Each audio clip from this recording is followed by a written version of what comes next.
Welcome to Paranormal Almanac.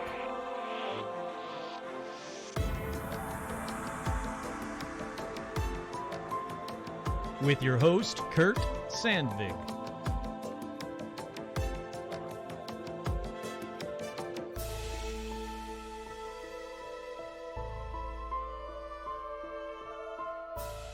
That's right, I'm your host, Kurt Sandvig, and on this week's edition of Paranormal Almanac, let's continue looking at haunted cemeteries and graveyards around the world.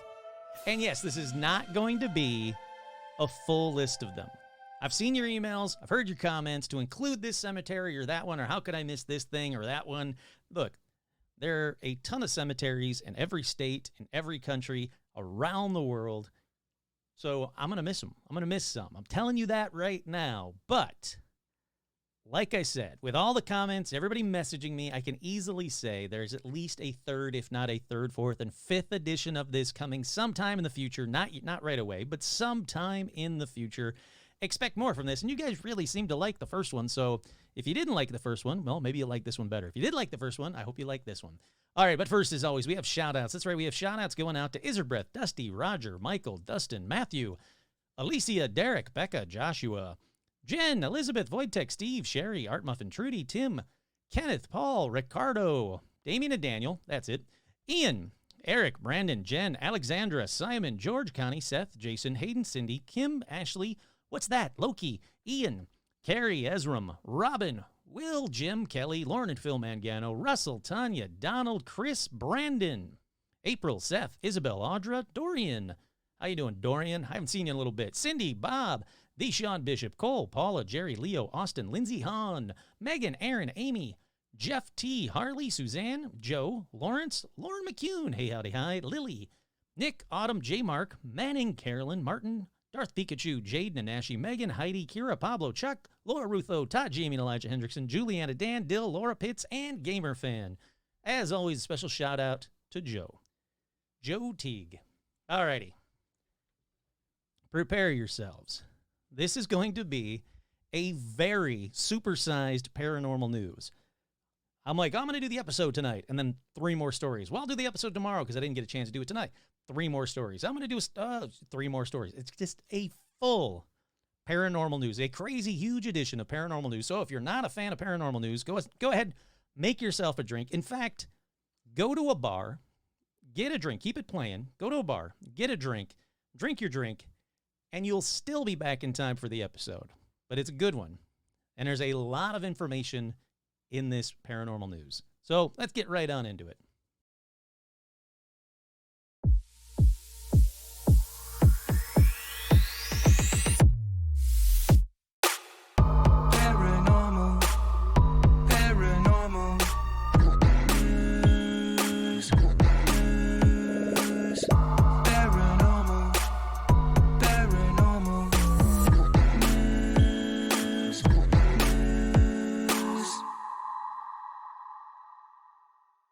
Alrighty, first up in paranormal news, released footage of spherical UFO filmed in 2019 around the USS Omaha. And in case you guys haven't figured it out, if I started with the UFO story, that means there's going to be a lot of UFO stories coming at you in paranormal news. So a spherical UFO was filmed in San Diego around the USS Omaha in 2019, and they said the footage was filmed in the CIC, which is the Combat Information Center of the USS Omaha on July 15, 2019, in a warning area off San Diego. This footage depicts a UAP, Unidentified Aerial Phenomena, event series that reached a crescendo with one of the unknown targets entering the water. There was no wreckage found. None of the unknown craft were recovered. And it's very interesting UFO video. It's a small dot, just like all the rest of them, but this one it just goes straight. It's going across over the water, and then boom, straight into the water, boom, gone. No crash, no splash, no nothing. Something was up with it, though. Alrighty, I'm going to keep on keeping. I'm going to keep on moving on. There was more to that story, but you got the essentials of it. Next up in paranormal news, UFOs are very real, 60 Minutes reports. They're still unidentified, and they aren't American. I'm not going to read this whole piece because I've talked about this story already in the past, and there's 15 different ones. But There's a bunch of new declassified footage. They say it's bizarre and unfortunate that someone like myself has to do something like this to get national security issues on it. And that what they mean by that is they keep trying to leak this stuff, keep trying to do the Freedom of Information Act, hoping that it'll eventually push the American government into releasing more information about UFOs. It's coming in June anyway, but they're trying to really push for all the classified information, because in June, it's just the declassified information. It's going to be a lot more, and it's going to be phenomenal, but still, there's going to be a lot of it. And in the stupid edition of Paranormal News, the QAnon crowd convinced that UFOs are just a diversion from voter fraud. That's all the time I'm putting into that story. I'm going to move right on into the next story, which is U.S. intel reports on UFO. They're headed to Congress, but how much of it is going to be classified? They're afraid that since the Congress is pushed back a little bit on the date, more and more of this information is classified, and what we're going to finally get isn't going to be even 1/10 of what we thought we were going to be getting from this Freedom of Information Act and this report. But again, there's going to be a lot of information coming very soon. Up next in Paranormal News, I'm cruising through it for you guys. Leaked Navy video appears to show a UFO off of California. It's very similar to the same story. This one's July 2019. Again, USS Omaha. Again, splashed into the water, but with different video. And this time, the Defense Department confirmed the clip was recorded by Navy personnel and said this one will be reviewed by the Pentagon's Unidentified Aerial Phenomena Task Force. They don't know what it is. They don't know where it's coming from, but it is light years ahead of the technology that we have and even the secret technology that we have. Now, sometimes we're seeing a 50-foot object that can travel at hypersonic speeds and seemingly go into orbit or come down from altitudes of potentially above 100,000 feet to sea level within seconds. One of the pilots actually said, Lieutenant Commander Alex Dietrich said, over beers we've said, hey man, if I saw this solo, I don't think I would have come back and said anything because it sounds so crazy when I said it, which just shows there is still stigma today about this. Alrighty, let's continue on. Like I said, I got tons more. So the next one in Paranormal News, shocker, it's also about UFOs. Slightly different. This one, keeping politics out of it. This one, former President Barack Obama reveals that the alien question he first asked when he became president. That's right, he said when it comes to aliens, there's some things I just can't tell you on air. That's important. But he says, when I came into office, I asked, is there a lab somewhere that we're keeping alien specimens and spaceships? They did a little bit of research, and the answer is no. But what is true, and what I'm actually being serious here is there's footage and records of objects in the sky that we don't know exactly what they are. We can't explain how they move. We can't explain their trajectory. They don't have any easily explainable pattern. Now, Obama said there were people that were working on figuring out what caused that, but noted he had, quote, nothing to report. So there you go. Here's a former president who looked into it. All of the presidents basically have looked into it. Trump looked into it as well. And it seems that the president does not have the security levels to find out the information about UFOs. Alrighty, up next, Paranormal News. Another one on you. They're not all about UFOs, I'm going to tell you right now, but there's a lot of them. So, U.S. intelligence agencies are expected to deliver the report, blah, blah, blah. But last year, a bunch more videos were captured by the Navy that have not yet been released. So we know there's way more videos coming. Where they are, why they haven't been declassified, when these have been declassified, no one seems to be able to explain. They say they show basically the same stuff. One video does show a tic-tac UFO the size of a 737, again, going up from basically orbit level to underwater, or starting at underwater and going up into orbit within seconds. 737, the size of a 737. So these tic-tac videos that you see in these videos, they're not some tiny little drone-sized ship, because that's what a lot of people think they are drones. They're not that tiny. They're 737 size. Now, the 3 videos that were leaked, they said one of those videos was about that size. The other 2 were a bit smaller, about 50 feet in diameter. But again, that just goes to show you how the different sizes of these unidentified aerial phenomena really are, these tic tacs really are. Alrighty, up next in paranormal news. Okay, top former U.S. official on explosive UFO report. The U.S. is in possession of exotic materials from UFOs. Now, this has been talked about before in the past, but I like it because it's actually confirming previous reports that the U.S. government does have in their possession exotic materials not of this earth from UFOs. They say, look, you can say what you want. You can take away the source. You can take away who it is. You can pretend it's Russian. You can pretend it's Chinese, but it's not. They said it's not a good scenario. Someone with some sort of technology that we don't have is incurring into controlled U.S. airspace on a regular and routine basis, and we are not doing enough, we being the military, not you and I, are not doing enough to figure out what these things are. They say, is there debris you believe from these vehicles? And they say, yes, the United States government is in possession of exotic materials. I'll leave it at that. More analysis needs to be done. There's enough uniqueness about it where it demands additional analysis, additional expertise, and thankfully, there are pockets in the U.S. government that are willing to have the conversation and conduct the analysis. Has it happened yet? That's classified. Of course it is. Alrighty, up next in paranormal news. This one is not about UFOs. Lake Pepin monster fires up people's imaginations and local economy. Now that the ice has melted off of Lake Pepin, Larry Nielsen wants to remind people that there's something lurking in the blue-green waters, and he's willing to pay you to prove that it exists. Now, this is located on the Mississippi River. Lake Pepin or Pepin is bordered by Wisconsin on one side and Minnesota on the other. In the town of Lake City, Minnesota, on the shores, there's tales of a monster in the lake that have been floating around since the 1870s.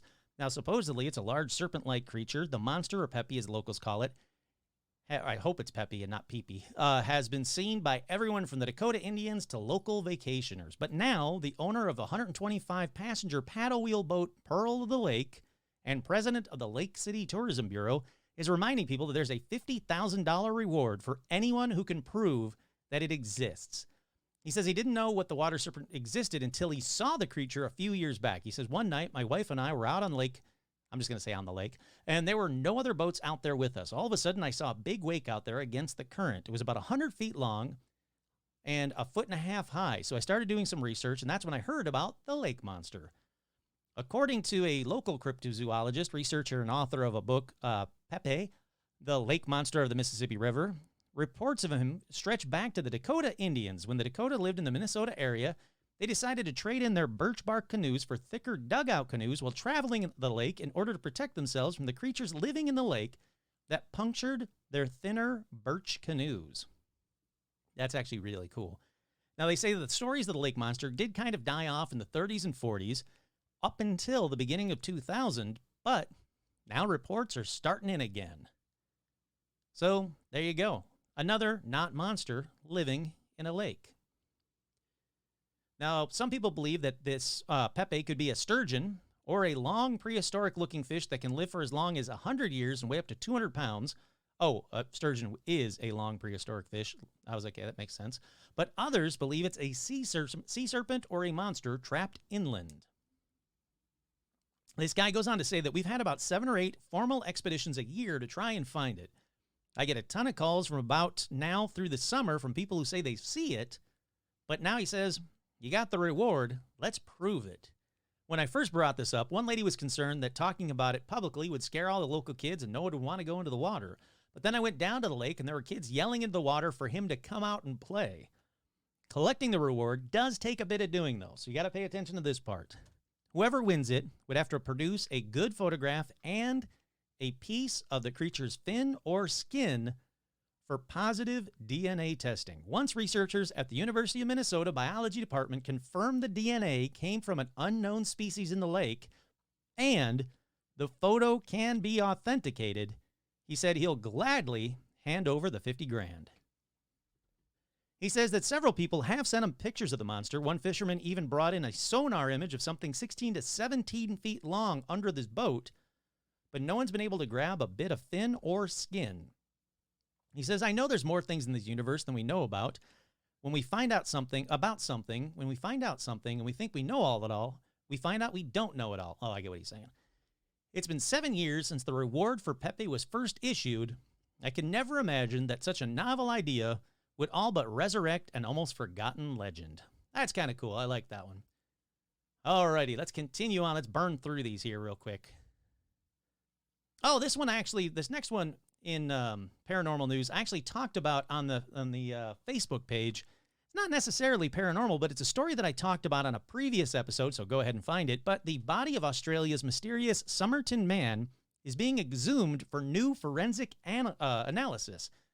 A decades-old mystery in Australia may soon be solved as officials in the country have exhumed the body of, quote, the Somerton man in the hopes of identifying him once and for all.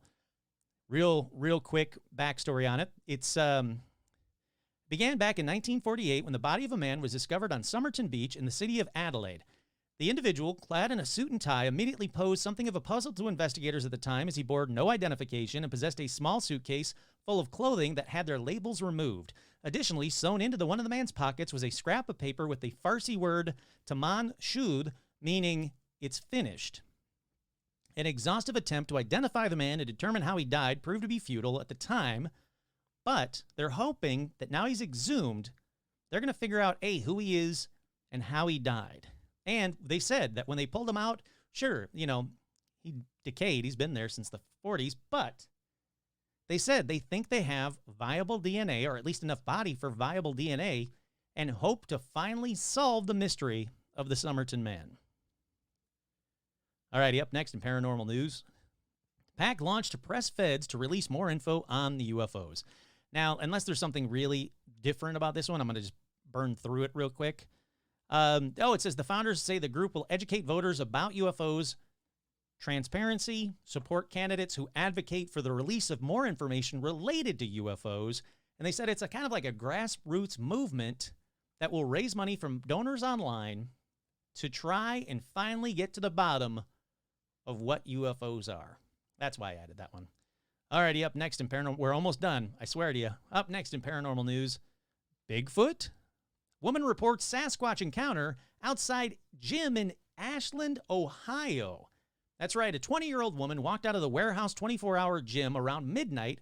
Her workout was complete. She turned to the right and headed to her car in a well-lit parking lot. There were no other vehicles in the lot on that side of the building, but she was reportedly not alone because she said it was April 24th, just after midnight. She heard a twig snap. She looked and saw a creature 7 or 8 feet tall, covered in gray fur, racing back into the woods about 30 yards away.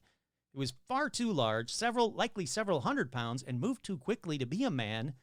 Shaken, she freaked out. She called her parents from a nearby restaurant, asking them to come and drive her home. But apparently, it's not uncommon in this area of Ohio to find a Sasquatch. Let's see. The Bigfoot Field Researchers Organization spoke to the woman.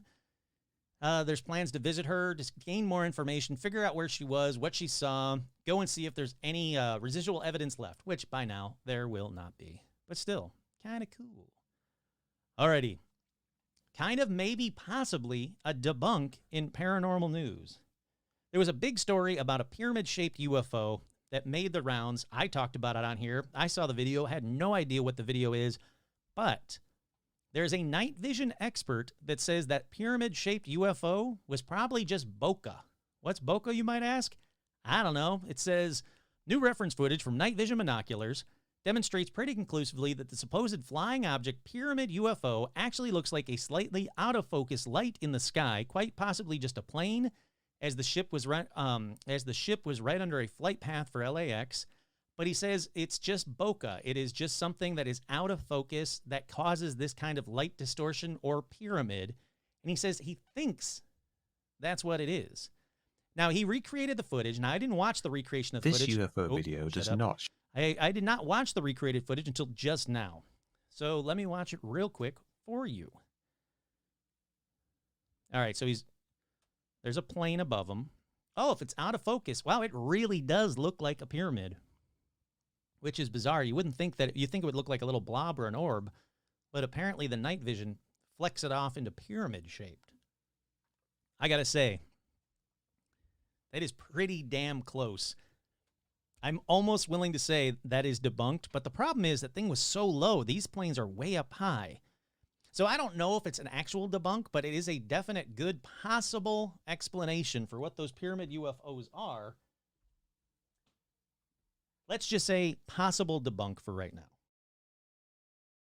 But more importantly, I'll keep an eye on this story to see if other people can make it look exactly the same by doing the same process. And if that's the case, then there we go. Alrighty, 2 more stories. The next one I'm going to burn through real quick. Pentagon is saying the evidence is growing more and more each day, every day, with more UFOs. That's right. It is now a daily thing for a classified video to reach the Pentagon about UAPs. Daily. That's scary. And that's all we need to know on that one. So I'm going to move on to the next one because we're getting late into this episode and I want to keep on keeping on. Finally, Harry Reid saw classified things at Area 51 that, quote, fascinated him. Former Senate Majority Leader Harry Reid said, yeah, he went to Area 51. He says, I believe that an unofficial taboo regarding the frank discussion of encounters could harm our national security and stymie opportunities for technical advancement. That's why he did what he did and tried to get the ATEP working. But he says, as a Democratic senator from Nevada, I visited Area 51, the top-secret Air Force testing site in southern Nevada, long associated with UFO-related conspiracy theories. What I saw fascinated me, though much of it must remain classified. He says there's still a great deal we don't understand. That facility housed the Air Force's secret new stealth fighters, but he said, what I saw, I cannot explain, and I cannot tell you about because it must remain classified. He said, they fascinated me. He said, what I saw fascinated me. That's all I can say about it. Well, that's all I can say about it, too. All right, see? I told you. It was a big one. It's a big paranormal news. All right, let's take a quick break. We'll be right back with Haunted Cemeteries 2, Electric Boogaloo. It's time now for a short break. We are back. That's right. I told you it was going to be a big one. I told you we were going to do another episode. And I told you it was going to be a long one. So long, in fact, that I don't think I'm going to... Actually, I know I'm not. I'm not even going to... Look, I'm going to spoil it right now. Spoilers. There's going to be a part 3, a part 4, because I am not going to finish this episode. I'm not going to finish up all the content I have for this episode. But let's get right into it. Let's start down under in Sydney, Australia at the Rookwood Cemetery. And this cemetery is huge. Now, a ton of sites say it was built on Indigenous people's land, but honestly, everything was built over Indigenous people's land. America, I'm looking at you here. So that's a dumb statement. Of course it was. But they're saying that that is the reason that a lot of these hauntings are happening because of Indigenous people that are angry or the Indigenous people cursed the land when it was taken from them. I'm not going to get into any of that. I'm just going to tell you what's seen here. So this huge cemetery has all the basic hauntings, but it's also said to be haunted by 2 men in particular, the Davenport brothers. Now, these guys were famous spiritualists, and they said they could communicate with the dead. Now, depending on what you believe, they are not doing that, but in reverse, kind of. So basically, look, they're dead now. They were buried in that cemetery. They used to be spiritualists back in the 18th century when spiritualists were, or 19th century, sorry, when spiritualism was really taking off.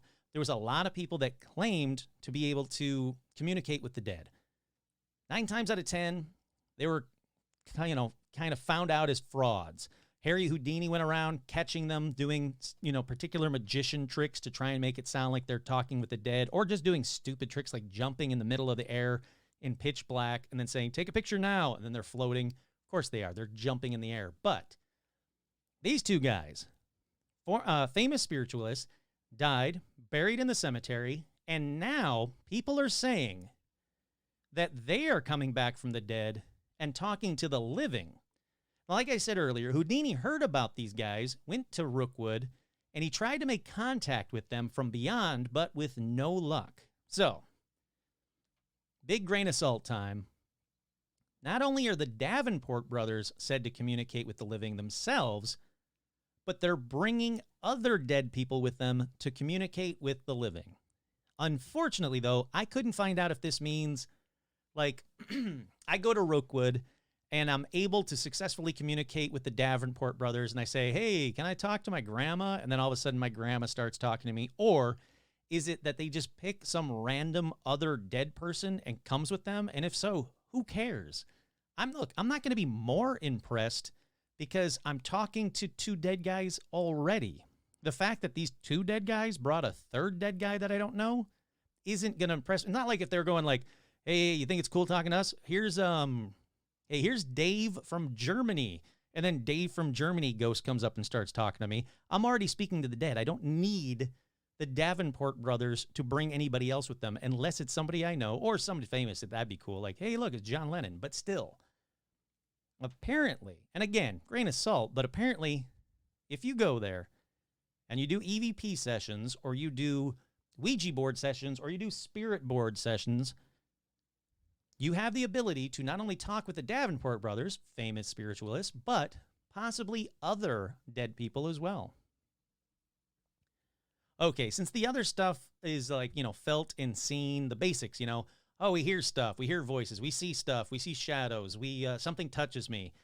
Yeah, as you know, when I get to the basics of hauntings, we move on to the next one on the list. And the next one on the list, this one I'm going to go real quick with because I did this one in depth already on a previous episode, just like the Somerton Man. So look, find that episode. It's out there.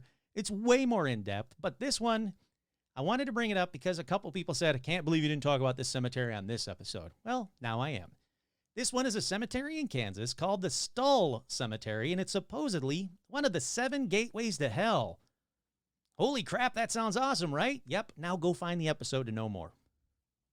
I can't do everything for you. Alrighty, let's move on to Bachelor's Grove Cemetery in Cook County, Illinois, just outside of Chicago. Now, this one was built in 1840 and was used until about 1950. So a little over 100 years, this cemetery was used until basically it was slowly, ignored, wasn't upkept very well. Roads to it kind of got overgrown. And then it was slowly ransacked and messed with by teens for decades. It was a normal thing for a couple of decades, really, for police to find kids like making out there or tearing out of there after partying in the cemetery. And they'd actually find one of the headstones in the kids' cars, which is messed up as all shit. But they said, all right, so it's off the beaten path. It's kind of spooky. It's hard to get to. Kids used it for partying. When that happens, urban legend type shit happens. There's a cemetery you can't really get to, but if you follow this road and travel on a dirt path, you're going to come across an old cemetery that's overgrown. Yeah, all of that is true because of dick kids like you. But every time there's an urban legend, there does seem to be a kernel of truth, and this one seems to have that as well. There's something paranormal to it. Besides the basics, the voices, the shadows, the touching, the orbs, there's actually quite a few stories about a lady in white there and a ghost black dog there. Now, this lady in white isn't the typical lady in white trying to, find a spurned lover or revenge or killing single dudes or married dudes or anything like that. She just seems to be a lady in white wandering through the cemetery and around the cemetery area. And also, like I said, a ghost black dog. So if you go there, my recommendation is make friends with the dog and don't follow the lady in white anywhere just to be on the safe side. Alrighty, let's move closer to my home, to El Campo Santo Cemetery in San Diego, California. Now, this is a bizarre cemetery. It's close to the Whaley House, which is one of San Diego's most haunted locations. Again, I'm telling you a lot on this episode. You got to listen to all the episodes because I mentioned the Whaley House before as well. That's one of the locations that I do want to go to when the pandemic is completely over. It's completely easy to go to. I don't have to worry about anything. It's all open again. Not only would I like to go to the Whaley House, I'd actually do an episode from the Whaley House. I'd actually do one. A full episode from the Whaley House is high up on my list. It's not far from me. It's like 3.5 hours from me, so it's doable. But to find out more about the Whaley House, listen to previous episodes, because I'm talking about El Campo Santo Cemetery. And here's the bizarre thing about this cemetery. Some of the graves were actually lost because they were paved over to make a street. That's right. The bodies are still in the ground just underneath a street now. And apparently, since that happened initially when it was widened a little bit, it was for like electric cars or street cars or trolley cars, shit like that. Then it was widened even more for cars because they seem to have forgotten the fact that they just paved over graves, bodies.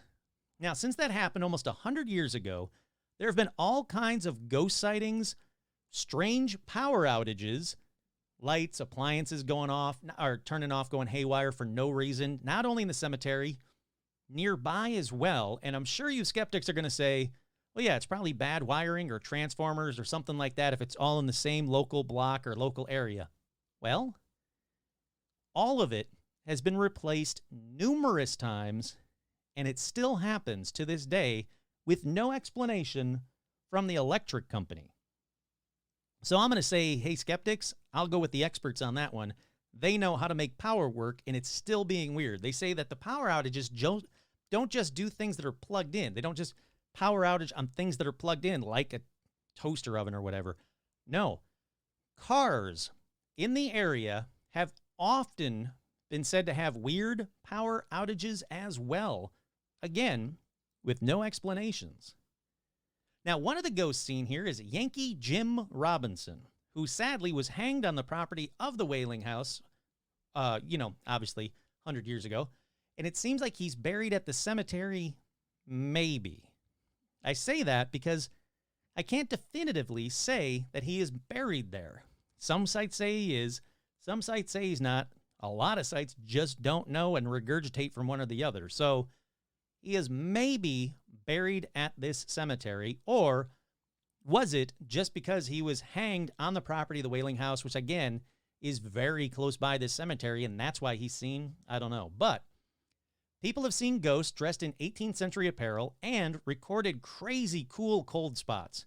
And I'm talking about these kind of spots where the temperature around them will be in the 70s or 80s or higher, but the cold spot will be in the low 60s, 20, 30, 40 degree differences.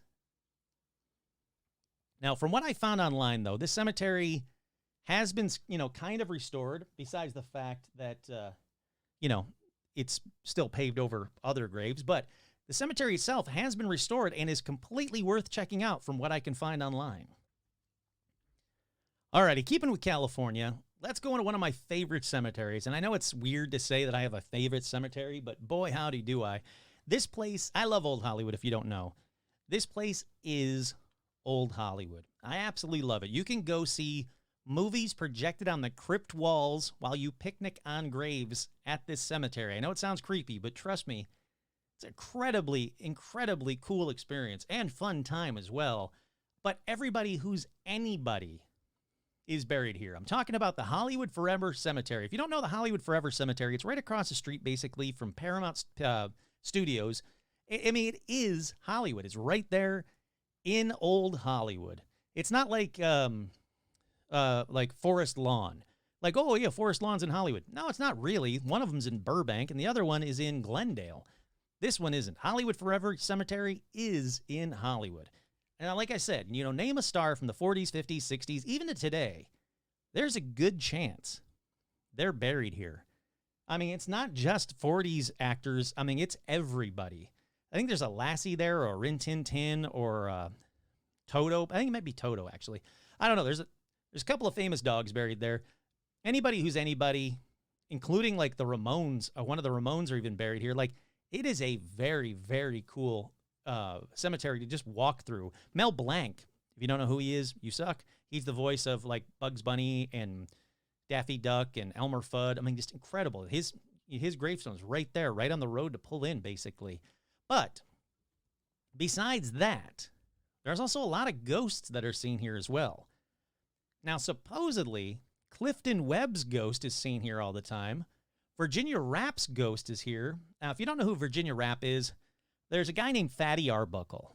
You should look him up, but when you look him up, do it with a grain of salt, because it's pretty much been debunked that he did not rape this girl.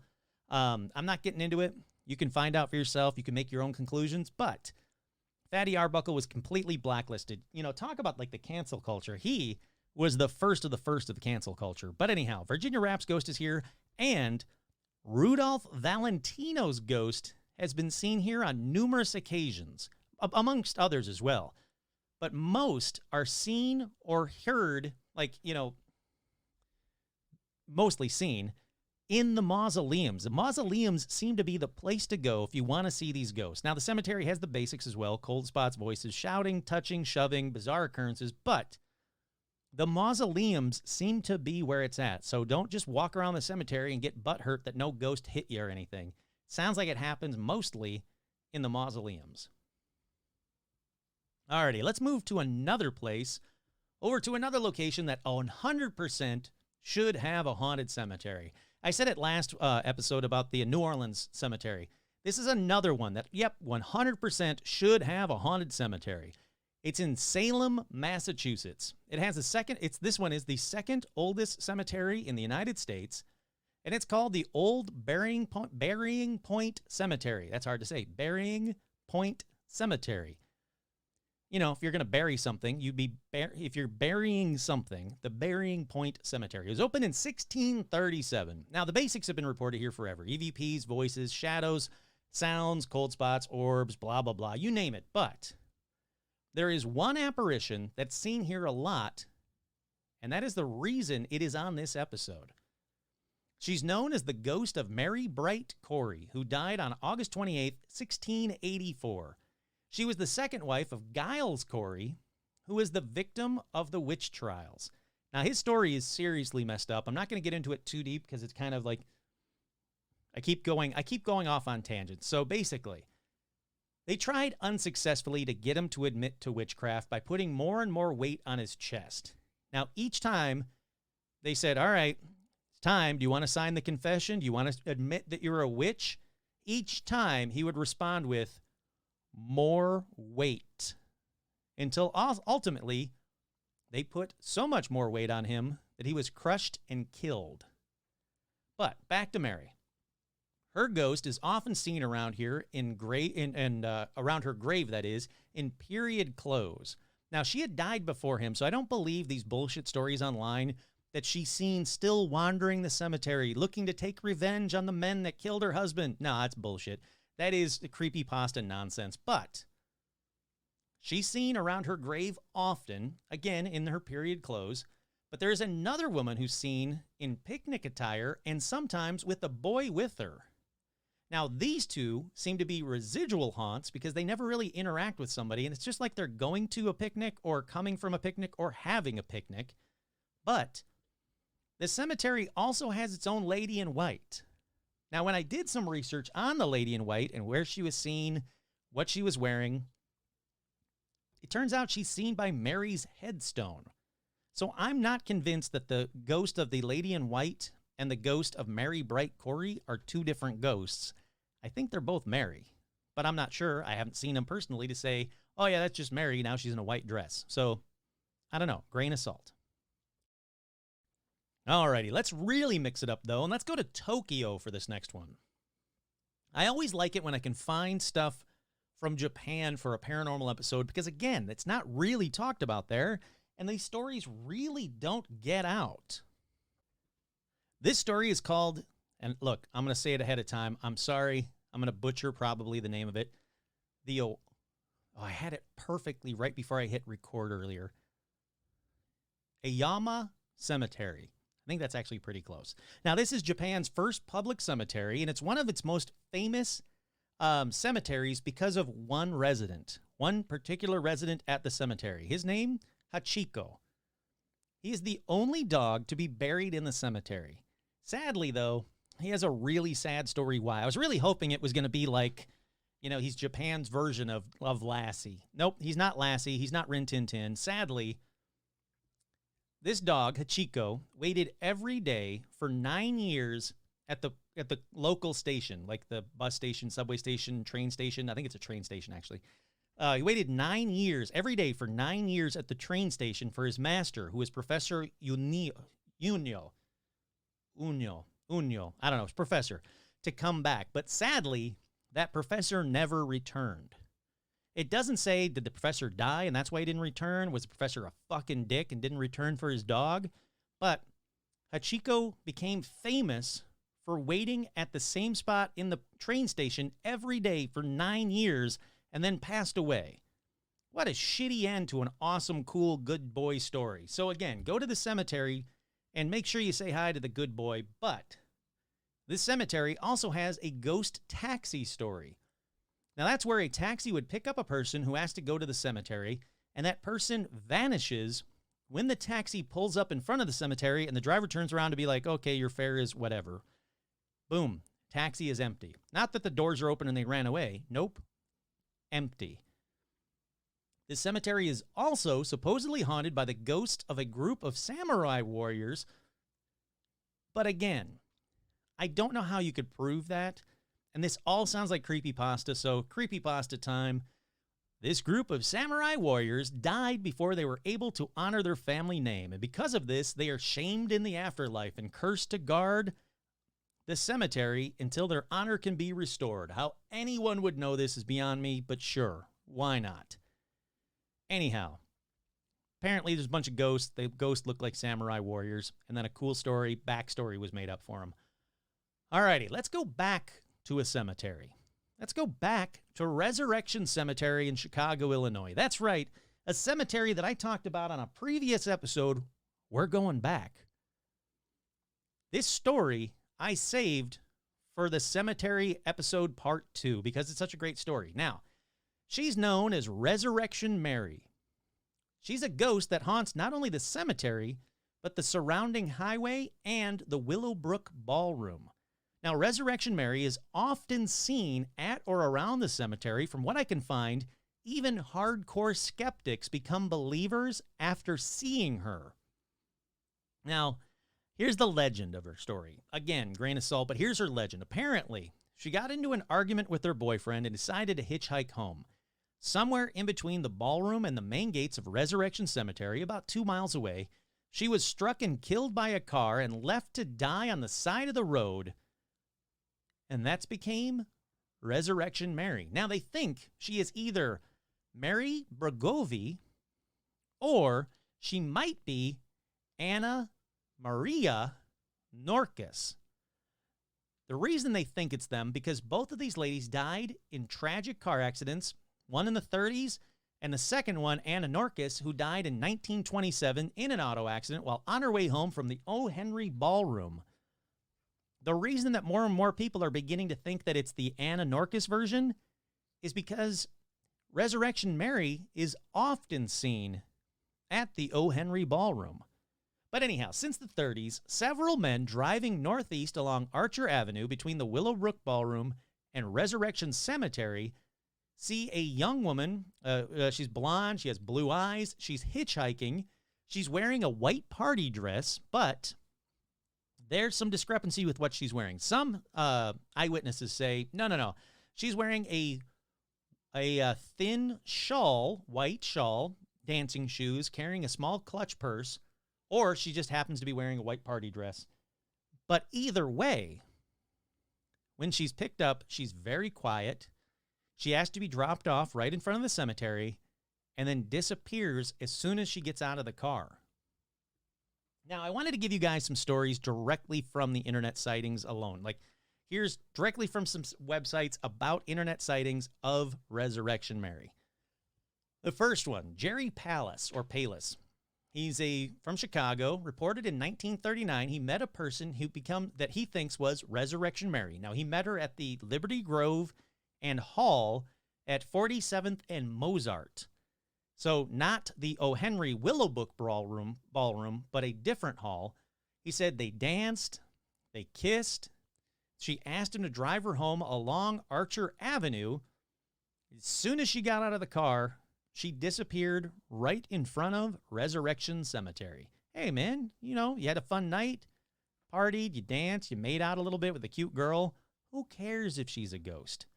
All right, then in 1973, Resurrection Mary was said to have shown up at Harlow's nightclub on Cicero Avenue on Chicago's southwest side.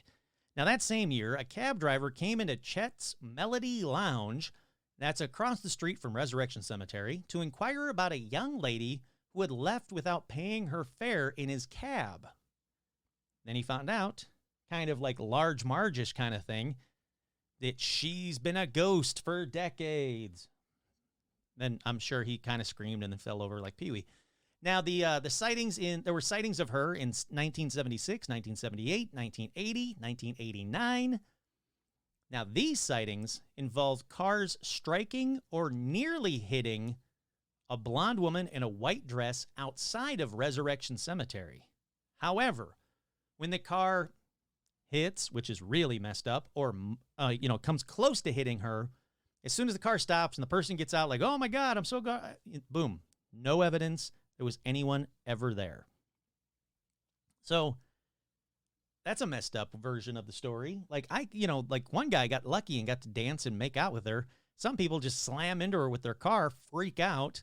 Nope, she's gone. But is the damage still done to the car? No idea. It doesn't say.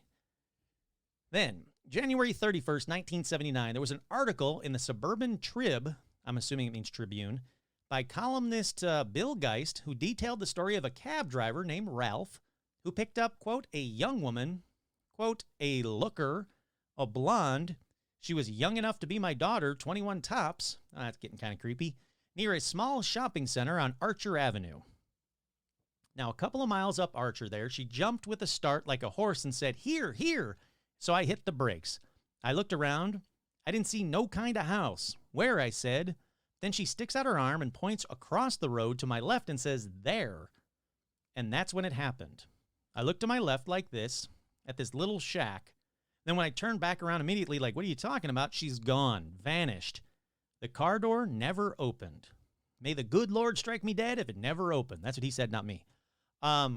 This guy, Geist, says he described Ralph as, quote, not an idiot or a maniac, but rather, in Ralph's own words, a typical 52-year-old working guy, a veteran, father, Little League baseball coach, churchgoer, the whole shot. He says the simplest explanation is that you picked up Resurrection Mary. Basically, you picked up a ghost, and there you go. Well, yeah, but why are we glossing over the fact, no, he's a typical guy, he's a good guy, he's a father, a Little League coach, apparently a bit of a perv because he said she was, like, hot. Like, come on, man. All right, so there you go. Resurrection Mary is done. All y'all can stop messaging me saying, I can't believe you didn't talk about Resurrection Mary. I was saving her because it's a good story.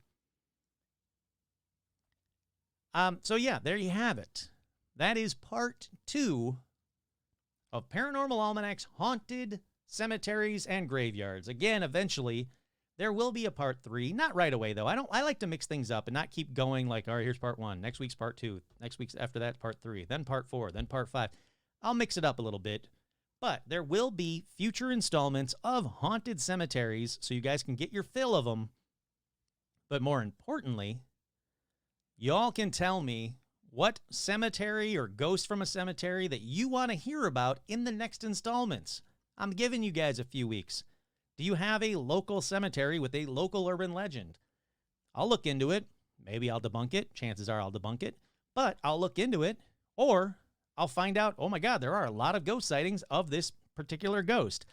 Do you know of a lady in white at your local cemetery? I've got some creepy cemetery stories from when I was a kid, like, not a kid, but like when I was driving. My buddy Scott moved into a new subdivision. I think I've talked about it before. Moved into a new subdivision. We were walking around the new subdivision. Only had a few houses on it. And there were a stack of tombstones from like the 1800s. So it really, or headstones, not tombstones, but it really seems like they did the whole poltergeist thing where they just moved the headstones and didn't bother to move the bodies. Or maybe they did because these houses all had basements, but still.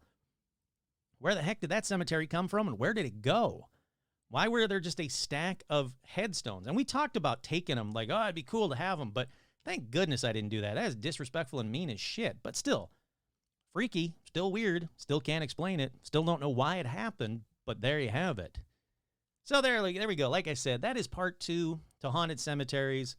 I don't think there's going to be a live episode this week. We'll see. Maybe I'll, plug one in, but as of right now, I think I'm going to take this week off from the live episode. I still have last week's live episode to upload, so you guys will hear a great episode coming up soon on the bonus episodes.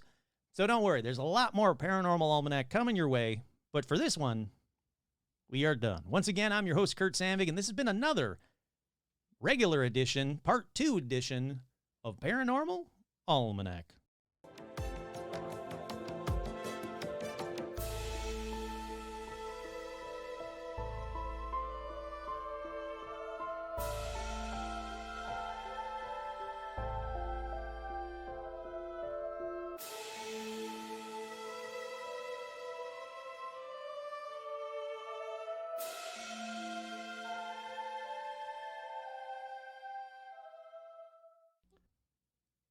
Sira badvum ndidi. Sira badvum ndidi.